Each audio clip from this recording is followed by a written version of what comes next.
우리가 먹고, 입고, 쓰는 것들은 어디서 왔을까요? 매일 마주하게 되는 기업의 상품들. 우리는 하루에도 셀 수 없이 많은 소비를 합니다. 그리고 그 뒤에 숨겨진 어두운 이면들. 우리들의 시선으로부터 사회의 이야기를 나눠보는 시사 디렉터스 컷. 안녕하세요. 진행을 맡은 아나운서 박지윤입니다. 안녕하세요. 기자 한수연입니다. 안녕하세요. 기자 민정현입니다. 네, 어느새 날씨가 꽤나 쌀쌀해진 가을이네요.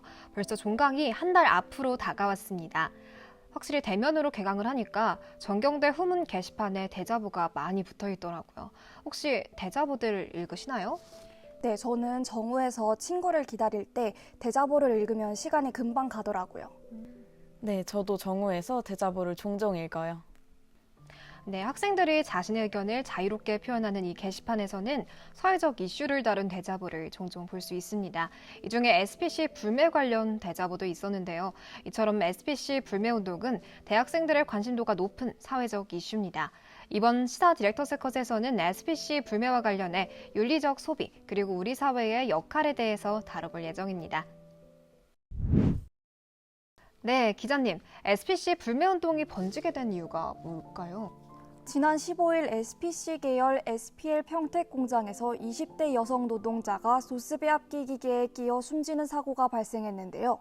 사고 자체도 문제지만 노조에 따르면 회사 측은 수습이 다 이루어지지도 않은 바로 다음 날에 사고 현장을 흰천으로 가려두고 주변에서 제품을 계속 생산하게 했다고 합니다. 또 사망사고 발생 약 일주일 전에도 기계에 노동자의 손이 끼이는 사고가 발생했지만 비정규직이라는 이유로 아무런 조치를 받지 못한 사실이 알려지며 열악한 근무 환경이 드러났습니다. 청년의 허무한 죽음에 이어 기업의 부적절한 대처에 소비자들의 분노는 불매운동의 형태로 나타나고 있습니다. 더 나아가 산안법 시행령에는 근무자가 기계에 끼이는 걸 막기 위한 설비를 두도록 하고 있지만 고인이 사고를 당한 반죽 배합기에는 덮개나 자동 멈춤 장치가 없었다는 점도 소비자의 분노를 키운 원인 중 하나였습니다. 정말 안타까운 일입니다. 이로 인해 현재 SPC 불매 운동은 어떻게 이루어지고 있나요? 네, 소비자들은 노동자의 피 묻은 빵은 사지 않겠다며 SPC 불매 운동을 벌이고 있는데요. 불매 운동의 직격탄은 파리바게트를 향하고 있습니다. 실제로 파리바게트에서 아르바이트하는 친구가 사고 이후 손님이 많이 줄었다고 하더라고요. 파리바게트 가맹점주 협의회에 따르면 불매운동 이후 가맹점 평균 매출이 20에서 30% 줄었다고 합니다. 네, 그리고 아나운서님도 너도 나도 추억의 포켓몬빵을 찾으러 다녔던 포켓몬빵 열풍을 기억하실 텐데요. SPC 불매운동으로 편의점 업계에서는 3에서 5%대 매출 감소가 발생하고 있습니다. 대학가에선 이벤트 상품 중 SPC 계열사의 상품을 빼거나 대자보가 붙는 등 불매운동을 적극적으로 참여하는 추세입니다. 네, 이 사고에 대해 SPC 노동자들은 어떻게 대응하고 있는지 궁금한데요. 파리바게트 노동자 힘내라 공동행동은 대통령실 앞에서 SPC 그룹 반노동, 반인권, 산재 사망 문제 해결 촉구 국민 서명 전달 기자회견을 열고 SPC 허영인 회장을 중대재해처벌법 위반으로 수사하고 처벌하라고 주장했습니다. 네, 그런데 이번 사고 이전에도 올해 SPC 불매 운동이 있었던 걸로 알고 있습니다. 자세히 설명해 주실 수 있을까요? 네, 그럼요.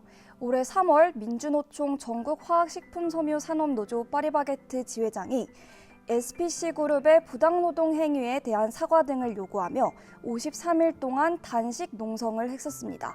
중앙노동위원회가 이미 노조 탈퇴 회유에 따른 지배 개입과 승진차별을 이유로 부당노동 행위에 대한 구제 명령을 내렸는데도 불구하고 불복하여 행정소송을 벌인 것이 단식 농성의 이유입니다.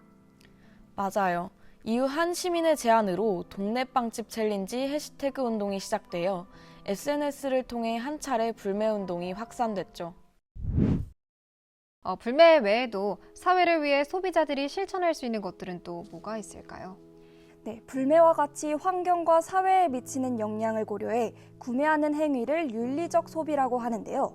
윤리적 소비는 기초 단계, 성장 단계, 그리고 성숙 단계로 나뉩니다. 기초 단계는 제품을 구매할 때 자신의 소비가 사회에 미치는 영향을 고려하는 단계로 상거래 소비윤리, 구매운동, 불매운동 등이 있습니다. 저희가 영상에서 다룬 SPC 불매운동은 윤리적 소비의 기초 단계에 해당하는 겁니다. 두 번째 성장 단계는 환경을 생각한 녹색 소비와 지역 사회를 위한 로컬 소비, 그리고 제3세계 노동자를 위한 공정무역이 해당됩니다. 마지막 성숙 단계는 공동체 운동, 자발적 기부와 나눔 등이 있습니다. 차를 함께 나눠 타는 카풀이 이 성숙 단계에 해당될 수 있죠. 윤리적 소비 기억해야 되겠는데요. 근데 이 윤리적 소비가 소비자들에게 도움이 되는 부분이 있을까요? 그럼요. 실제로 윤리적 소비를 실천하는 소비자들의 만족도도 높았는데요. 그중에선 동물복지 제품, 친환경 제품, 사회적 기업 제품, 공정무역 제품 순으로 소비 만족도가 높았습니다. 제품의 품질뿐 아니라 사회에 기여하고자 하는 소비자들의 가치관이 소비에도 나타난 결과인 거죠. 그렇다면 기업 또는 사회적인 측면에서 할 수 있는 노력은 없을까요?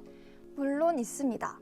앞서 살펴본 것처럼 소비자들의 윤리적 소비 패턴이 강화되고 있는 가운데 기업들도 소비자의 선택을 받기 위해선 사회적 책임을 질 필요가 있는데요. 사회적 책임 관련 국제적 표준인 ISO 26000을 인식하고 각 기업이 이를 실천할 필요가 있습니다.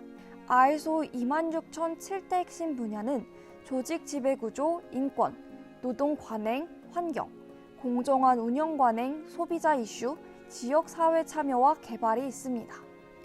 이렇게 단어로만 보시면 이해가 조금 어려우실 텐데요. 조직 지배구조는 투명성과 법규 준수 등 사회적 책임의 원칙의 실행을 의미합니다.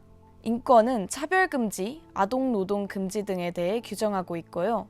노동 관행에선 노동관계, 노동조건, 안전 등을 다루고 있습니다. 환경에선 오염 방지와 자원 활용을, 공정한 운영 관행에선 반부패, 공정경쟁 등을 담고 있습니다. 소비자 이슈는 공정한 마케팅과 정보, 개인정보 보호 등을 다루고 있습니다. 이런 국제적 표준이 있다는 게 신기한데요. 이 7가지 기준 중에서 이번 SPC 불매운동에 적용할 수 있는 기준은 무엇일까요? 네, 그건 바로 노동 관행인데요. 이번 SPC에서 일어난 사고 외에도 고용노동부에 따르면 지난해 산업 현장에서 828명이 사고로 사망한 것으로 나타났습니다. OECD 국가 중 산재 사망률 3위의 수치입니다. 게다가 재유형별로 보면 여전히 기본적인 안전수칙 준수만으로도 예방할 수 있는 추락과 끼임 사고가 절반 이상이었는데요. 떨어짐 42.4%, 끼임 11.5%로 나타났습니다. 네, 정책적으로 산재 사망률을 낮추기 위해서 적극적인 노력이 필요해 보입니다. 우리나라는 이것을 위해서 어떤 정책을 펼치고 있나요? 우리나라에서는 관련 법안이 산안보라 불리는 산업안전보건법과 올해부터 시행된 중대재해처벌법이 있는데요.